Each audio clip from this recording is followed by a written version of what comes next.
Hi hello ఎలా ఉన్నారంతా? వేసవికాలంలో mangoes దొరుకుతాయి కదా మనకి. మ్యాంగో పులిహార తయారీ విధానం చూపిస్తానండి. ముందుగా 2 మ్యాంగోస్ తీసి తురుముకొని పక్కన పెట్టుకోవాలి. ఒక గ్లాసున్నర రైసు ఉడికించి వార్చి చల్లార్చుకొని దానిలో ఆయిల్ పోయాలండి. తర్వాత స్టవ్ వెలిగించి దాని మీద బాండీ పెట్టి బాండీలో ఆయిల్ పోసి ఆయిల్ హీట్ ఎక్కిన తర్వాత పల్లీలు వేసుకోవాలండి. పల్లీలు అంటే ఏడుశనగగుళ్ళు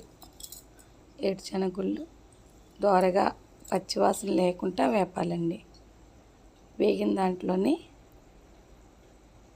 బాగా కొంచెం దోరగా వేగేటప్పుడే ఆవాలు వేసుకోవాలండి. అందులో ఆవాలు వేసి అది చిటపట్లాడాలండి.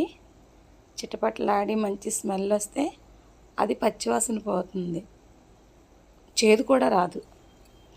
తర్వాత పచ్చిశనగపప్పు వేసి కొంచెం వేపి తర్వాత గుండుమిరపప్పు వేసి అది కూడా వేపుకోవాలండి.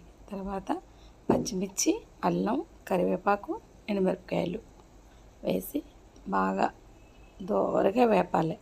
మంచి స్మెల్ వచ్చాక తురుముకున్న పచ్చి మామిడికాయ తురుము ఉంది కదండి, అది వేసి 1 నిమిషం పాటు ఫ్రై చేయాలి. ఫ్రై చేసిన దాంట్లో పసుపు వేయాలి. అలాగే కొంచెం తగినంత సాల్ట్ కూడా వేసుకొని ఒక 2 నిమిషాలు వేగించాలి. వేగించిన తర్వాత ముందుగా చల్లార్చిన రైస్లోని ఇది వేసి కలుపుకుంటే ఎమ్మి మ్యాంగో పులిహోర రెడీ. మీకు నా రెసిపీ నచ్చినట్టయితే షేర్ చేయండి, కామెంట్ చేయండి, లైక్ చేయండి, సబ్స్క్రైబ్ చేయండి. అమ్మవారికి ఎంతో ఇష్టమైన పులిహోర రెడీ. ఓకే.